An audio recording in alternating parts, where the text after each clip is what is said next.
I guess I should tell you a little bit about myself before I get into the experience that I had. I was born in Missouri, and I was brought up as a service brat. My father was a career man in the Air Force. I went to school in Japan, Germany, France, and Hawaii. I jumped around quite a bit, so I didn't get much of an education when I was young, but I did finish it all later. When I was 17 years old, I went into the military service, United States Navy, and my first duty station was in Jacksonville, Florida. And then from there, I went over to the Far West Command, and I helped serve our flag and fight for it in Vietnam, even though I felt it was an immoral act of a war. Then, coming out of the service, I went back to Missouri and spent a couple of months there. And I went home to Nebraska, where my folks were. And I wasn't making very much money being out of the service, $2 an hour being a clerk wasn't my bag, really. So I wanted newer fields, so I always wanted to be in law enforcement. So I talked to my father about going into law enforcement, and he decided that the State Patrol in Nebraska would be a good idea. So we filled out the forms and everything, and I had to go to the Ashland, Nebraska, to the police department to get a police check. So I walked in, and 5 minutes later I was a policeman. They hired me there.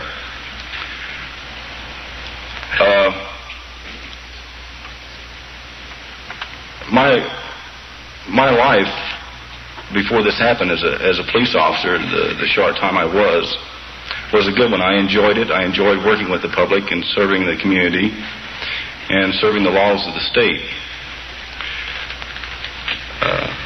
Now I guess I'll get on with the story. It was along 2:30, actually, I think was the time that this happened, but right around 2:20, I was just checking two gas stations. I left the two gas stations, I left the last gas station that I had checked to pull onto the highway, and I was making radio contact with the Wahoo Sheriff's Office because we didn't have radio communications available in the city at nighttime because we couldn't afford it. So I told them that everything was all secure. I pulled onto the highway, and putting the mic down, I seen some flashing lights in front of me. First appeared to me to be a truck, I thought. As I got closer and put the high beams of the lights in the patrol car on this object started raising. These lights started raising up in the air to about 40 feet. I think I was something like 50 yards from this. These lights were flashing, and as they got bigger, as I got close to it, it seemed like they were red flashing lights coming out of a porthole, which sort of circled the craft. It had like a catwalk going around the center of it. It was shaped like a football, very metallic, like a very shiny bumper, if you polished a bumper on a car. Had sort of a reddish, orangish glow coming from beneath it. And then there was this white flash that came on to me in the patrol car. It felt as if we were being pulled. And then it was being pulled. We were being pulled up the side of this bank to the left of the road and up toward this field, the car and I felt nothing. At first I felt kind of stunned and shocked, and then I felt sort of tingly. And as the car and I moved up the bank to the top of this field, this object landed, and some legs came out, and it sat down. I was just sitting there really motionless. I couldn't move. I may have even had my mouth open. I don't remember, being probably scared. this hatch came open. And this light came out of the hatch, and this form came down and looked the form of a human being. And this form started walking toward the patrol car with an object in both its hands. Appeared to be hands. And he was walking straight toward the patrol car. As he was doing this, another form came out and started walking toward the patrol car also. As this being got in front of walked up to the front of the patrol car with this object in his hand, which looked sort of a squarish oval type. It looked like it had a lens in front of it. And the only thing I could think was, oh my God, what's going to happen now? And this green light came out all over the car, and then sort of like went back in again. And I felt a sensation then, and then I felt nothing, like I was just there and that was it. And this other being started walking up toward the car. I was sitting straight, looking straight. I couldn't even move my head. And he walked up to the car, and the window was about 3/4 of the way rolled down, and he had an object in his hand, a silver object that looked like a big pencil with a round ball on the end of it. And he pressed this against the side of my neck, which I felt some pain from, and said, ouch. Then he stepped back, and I sort of sat there, and he opened up the car door and just went like this. And I sort of raised up out of the patrol car, and I was looking at him, and he was looking at me. And he said, are you the watchman of this town? And my response was, yes, sir. He said, come with me, watchman. And we started moving toward the spacecraft, and it felt like I was walking on air. We got up to the hatch to where you went inside of the spacecraft, and we just sort of like floated up into the first level. And he says to me, watchman, come with me. And we were in a circular room, and there were a lot of cylinders about 4.5 feet high and about 2 feet wide that circled the whole room. And it had sort of like a cable running through it, 2 cables running through these. They looked like tall batteries to me. And then in the center of this room was a huge cocoon, or, like this shaped object, was spinning, and it was giving off colors like the rainbow, and was about 20 feet long. And it seemed like these cables were coming up and connecting to these 2 block things that came down on each end of it. And we walked the complete circle in there. And I said, what is this? And he said, this is how our craft operates. And he said it operates on electrical reversible magnetism. And then I looked at him, and he said, come with me, watchman. And we walked back over to where I had came up in with him, and this glass sheet came down. And we stepped onto this, which I felt, and we moved up into the second level of the craft. And lo and behold, I've never seen anything like it before in my life, with so many different types of instrument panels and computer type things that you just wouldn't believe it. This cone thing was right in the center of the floor. You could see half of it from on top and half of it from the bottom, but it gave off a red glow that sort of not flashed, but kind of died down and then came back up again. And he says, watchman, come with me. And we walked over to a screen that was up on the side, I say, wall. And it was sort of like a TV screen.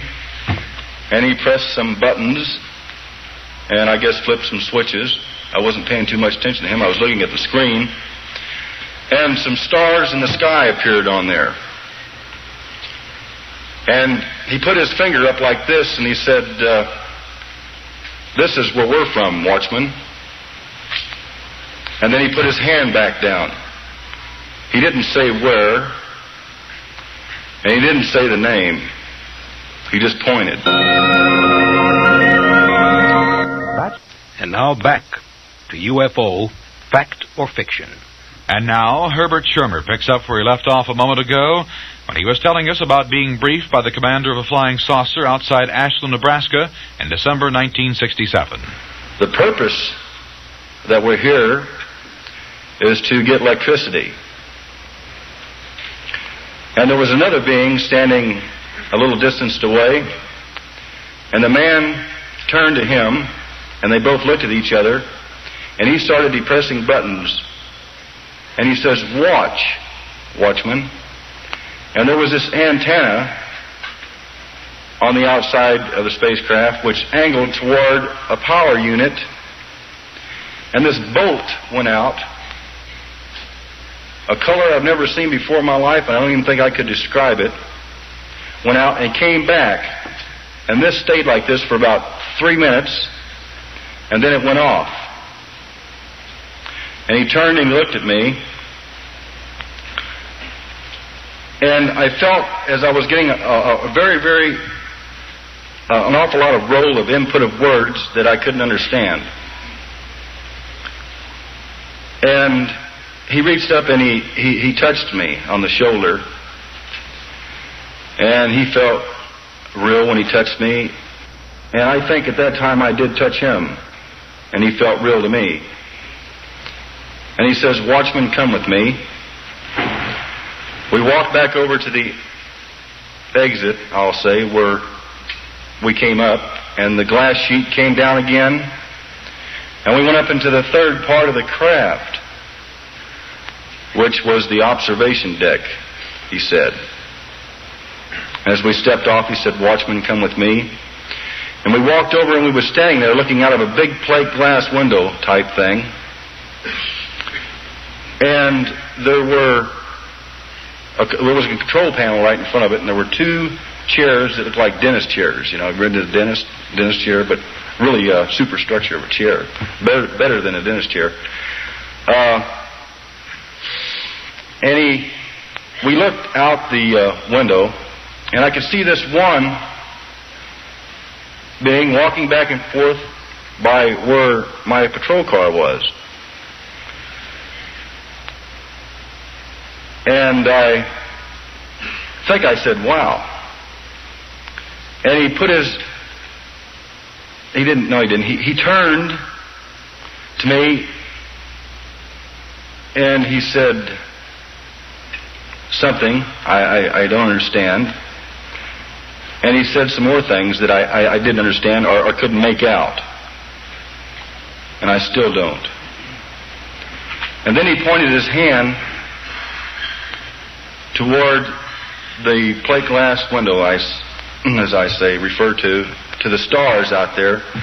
And he says to me, "Watchman, one day you yourself will see the universe as I have."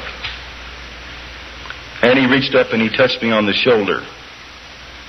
Like this, like grabbing you on the shoulder, like a man does, to steer you away. And he says, "Come with me, watchman." And then he stopped. And he said, "Watchman." And I turned around like this to look at him. And it felt like I was getting more input of something that I couldn't understand. Then he says, "Watchman, come with me." We walked over and we went down all the way out of the craft. As we got outside, this other being started walking back toward the spacecraft and boarded it as we were walking toward my patrol car. And we stopped right by the patrol car, and I turned to look at him, and he was looking at me. And then again it felt like I was receiving an input of words of some kind that I couldn't understand. And he turned No, he sort of lifted his hand, and then he turned and walked back to the spacecraft, floated up inside. This catwalk thing started spinning. The lights started flashing off and on. This red-orangish glow came out from beneath it. It started lifting up in the air, and I guess it got about 100 feet high and just shot straight out of sight. Let me tell you, I was scared. I started feeling me again. When I was aboard the spacecraft, I had hardly no feeling at all. My body was tingling. I was perspiring. I was hot. I felt nauseated. I got back into the patrol car. I turned it around, and I headed back for the police station. On the way to the police station at a high rate of speed, I tried to make communication with Wahoo Sheriff's Office, and it appeared the radio was dead. I got to the station. I jumped out of the car in a fast walked into the police station, and I noticed that the wall clock in the police station said 1 minute after 3 a.m. Well, I went directly to the bathroom. I have to go to the bathroom but to drink water because I was hot. And I walked back into the main room of the police station. We had a real small police station. It was about 20 by 20. And I sat there at the table, and I lit a cigarette, and I said, wow, what the hell happened? Something happened to me. Did I really see a flying saucer? Did this really happen to me? I looked at my report log, and I remembered through all the training and everything I went through that regardless of the nature or what it was, put it in your report book because you just might need it. So I looked at my report book, and I got my pen out, and I wrote, at 2:30 a.m., December 3rd, 1967, I saw a UFO at junction 6 and 63, believe it or not. Now, Herb Schirmer continues his fantastic story about being taken aboard a flying saucer on December 3rd, 1967. About 6:30 that morning, a fellow officer came in, and I explained to him what happened to me. And the fellow officer says, I believe you, Herb. One time I was on my way to Wahoo, Nebraska, and I was driving down the road. I looked over. Lo and behold, there were 2 UFOs sitting in a field, and these little green men were out there walking around it, waving at me. I said, sure, Paul. And he says, I don't think you should tell anybody, Herb, because I don't think anybody's going to believe you. Matter of fact, you're going to lose your job if you tell the people. But I said, Paul, it's the truth. He said, well, a lot of people won't even accept the truth. I said, well, I'll wait for the chief. He says, no, I'll go on home. So I went home, and I really felt like everything was drained completely out of my body, and I laid down on the couch. And as I laid there, I started getting a buzzing feeling in my head. And it felt like I had pressure on my body. I couldn't move my arms. I couldn't, how you try to open up your mouth and you can't say help?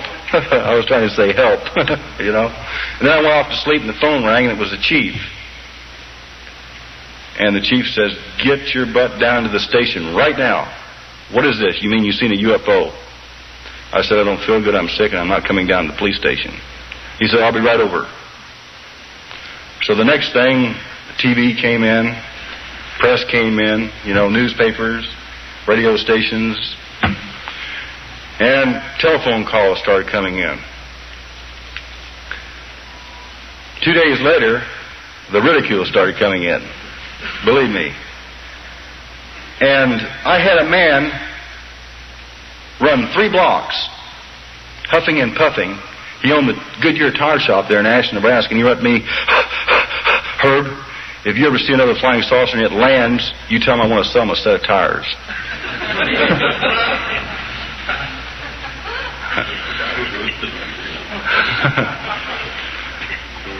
The phone ring, this is the planet Mars, you know. I mean, really ridiculous stuff. I think, though, being here in Florida, one of the neatest welcomes I got was right out here in the lobby. The gentleman out there selling books. And I walked up, and he says, "Herb Schirmer?" I said, "Yes." "My name is so-and-so, and I was taken aboard a police cruiser."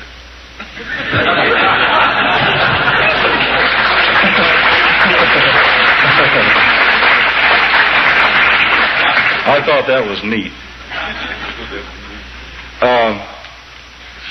The United States Air Force Condon Committee, Blue Book Project, or however you want to say it, investigating team came down to Ashland, Nebraska to investigate me. A gentleman by the name of John Ahrens, who is a friend of mine, and a gentleman by the name of Roy Craig, who was a physicist. John Ahrens, he'd probably hit me, but he was a shrink. Psychiatrist.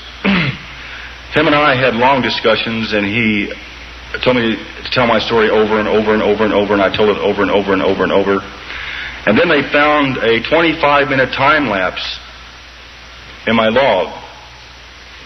And John says, "Herb,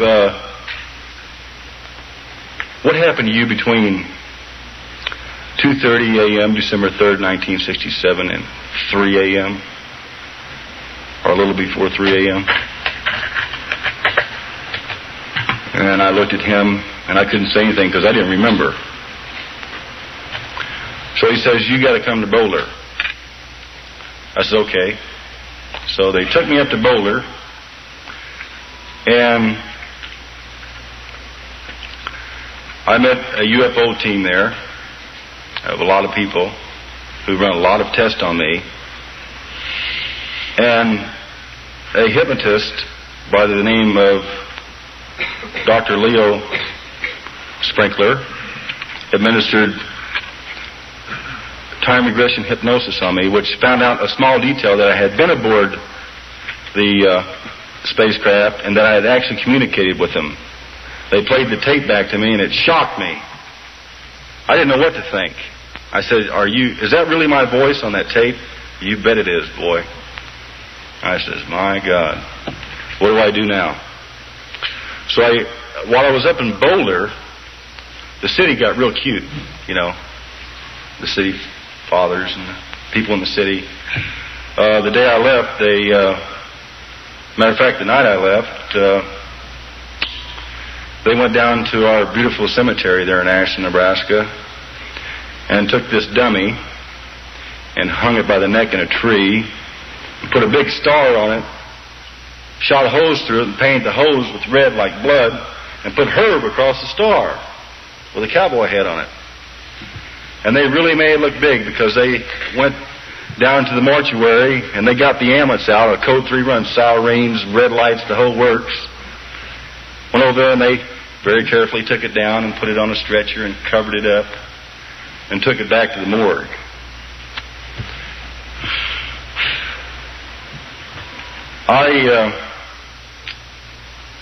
They thought they scared me, but they didn't, you see. That's what they were trying to do. They were trying to scare me, but they didn't scare me because I thought it was kind of funny, and I laughed about it when I read it in the paper and seen all the pictures and everything.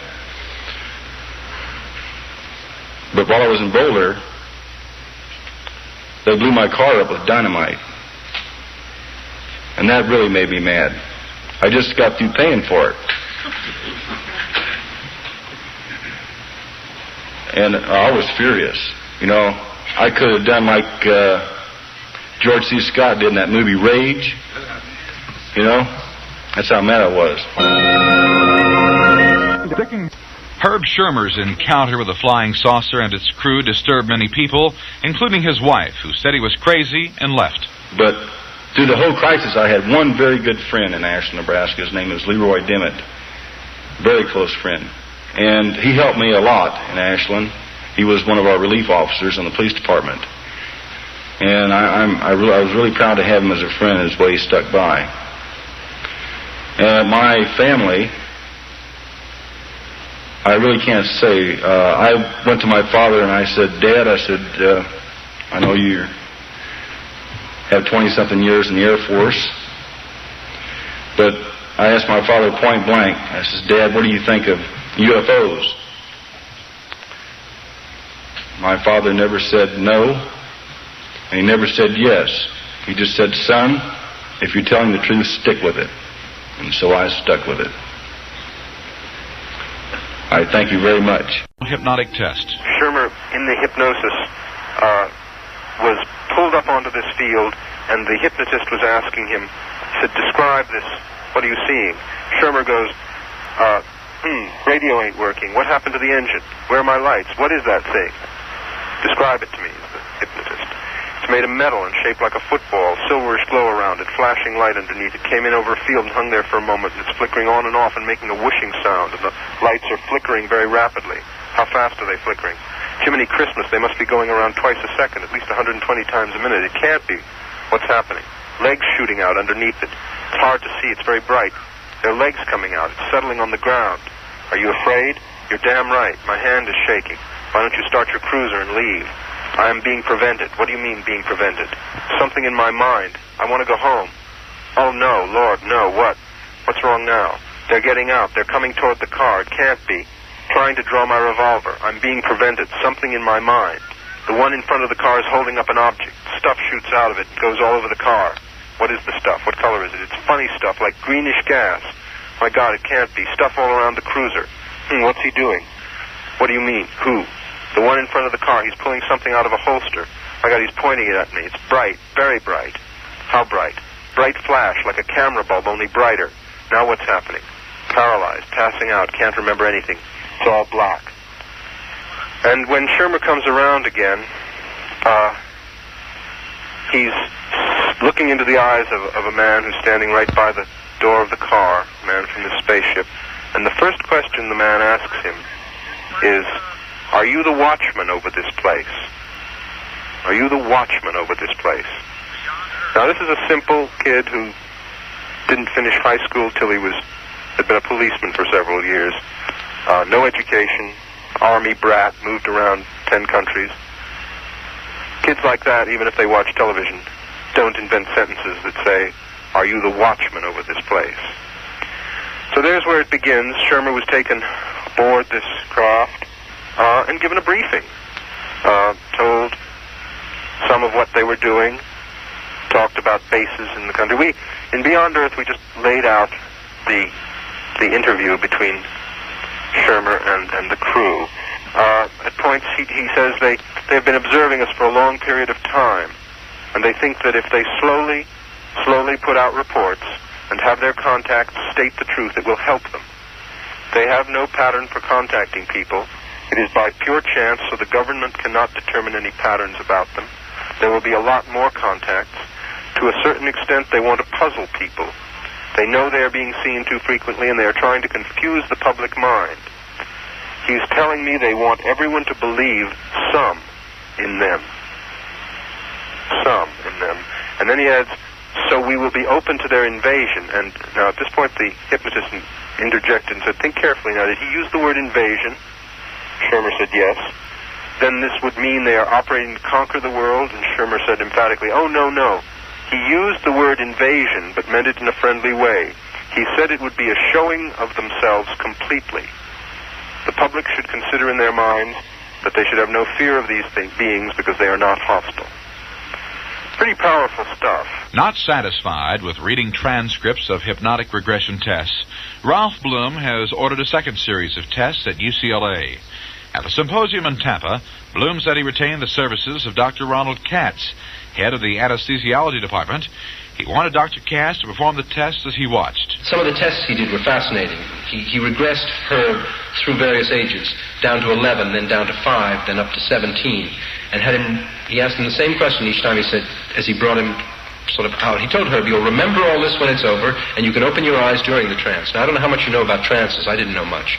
But someone can operate in a trance state with their eyes open, but they're in direct contact with the past. It's as though you cranked up the old computer and it's feeding you whatever the brain knows, and the brain, I hear, knows all and will tell all. And so Herb went back, and at 11, the question was always the same. The hypnotist said, hi, who are you? Is there anything special about today? Well, each day he took was special because it was always Herb's birthday. The only two things that the guy knew, the hypnotist, going into this hypnosis, were the fact that Herb had a contact on a certain date and that his birthday. He hadn't read our book, he hadn't read any of the literature, and he wasn't involved. So it was a pretty clinically clean experiment. And each time Herb was asked to write his name, and at 11 he says, "Can you write your name?" And Herb says, "No." He says, "I can only print."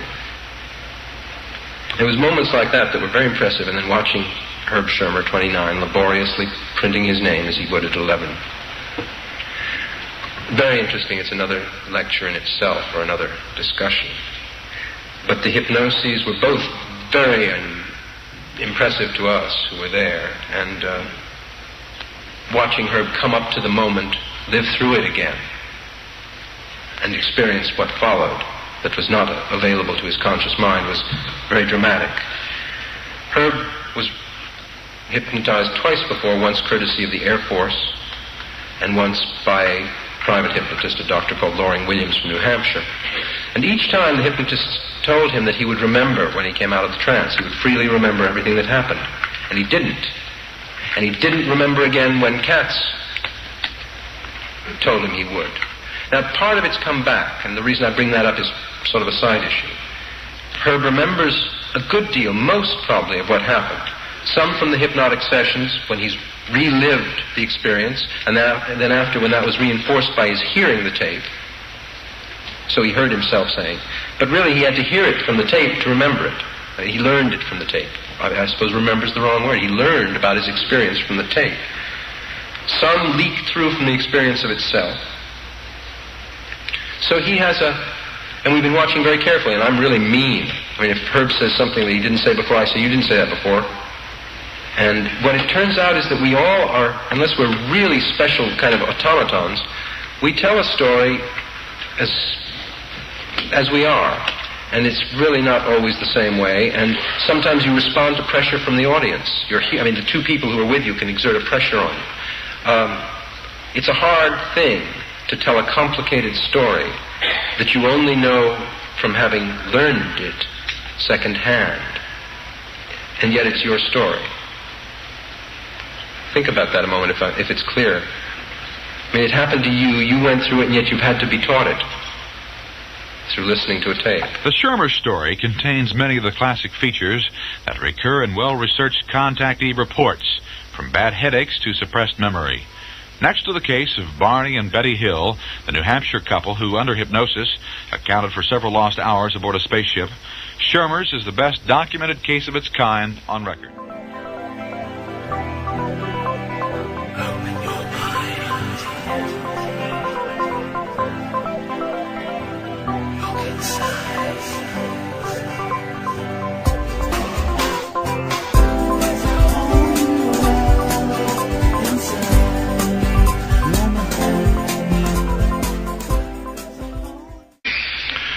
So I told them that everything was all secure. I pulled onto the highway, and putting the mic down, I seen some flashing lights in front of me. First appeared to me to be a truck, I thought. As I got closer and put the high beams of the lights in the patrol car on, this object started raising. These lights started raising up in the air to about 40 feet. I think I was something like 50 yards from this. These lights were flashing, and as they got bigger, as I got close to it, it seemed like they were red flashing lights coming out of a porthole, which sort of circled the craft. It had like a catwalk going around the center of it. It was shaped like a football, very metallic, like a very shiny bumper, if you polished a bumper on a car. It had sort of a reddish, orangish glow coming from beneath it. And then there was this white flash that came on to me. We filled out the forms and everything, and I had to go to the Ashland, Nebraska, to the police department to get a police check. So I walked in, and 5 minutes later I was a policeman. They hired me there.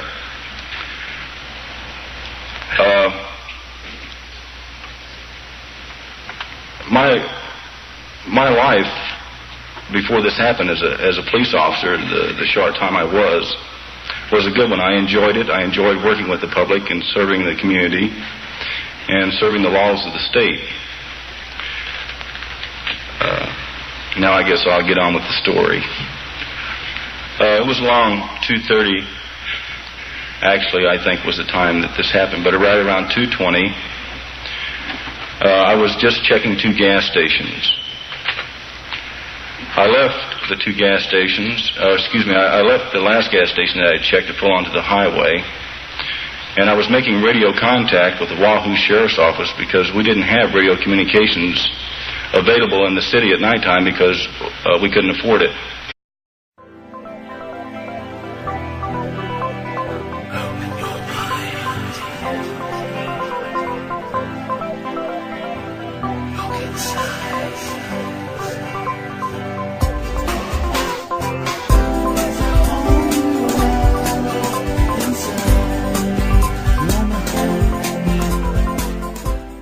I guess I should tell you a little bit about myself before I get into the experience that I had. I was born in Missouri, and I was brought up as a service brat. My father was a career man in the Air Force. I went to school in Japan, Germany, France, and Hawaii. I jumped around quite a bit, so I didn't get much of an education when I was young. But I did finish it all later. When I was 17 years old, I went into the military service, United States Navy, in the patrol car. It felt as if we were being pulled. And then it was being pulled. You know, we were being pulled up the side of this bank to the left of the road and up toward this field. The car and I felt nothing. At first I felt kind of stunned and shocked, and then I felt sort of tingly. And as the car and I moved up the bank to the top of this fill, this object landed, and some legs came out, and it sat down. I was just sitting there really motionless. I couldn't move. I may have even had my mouth open. I don't remember, being probably scared. This hatch came open. And this light came out of the hatch. And this form came down. And looked the form of a human being. And this form started walking toward the patrol car with an object in both its hands. Appeared to be hands. And my first duty station was in Jacksonville, Florida. And then from there, I went over to the Far West Command, and I helped serve our flag and fight for it in Vietnam, even though I felt it was an immoral act of a war. Then, coming out of the service, I went back to Missouri and spent a couple of months there. And I went home to Nebraska, where my folks were. And I wasn't making very much money being out of the service, $2 an hour being a clerk wasn't my bag, really.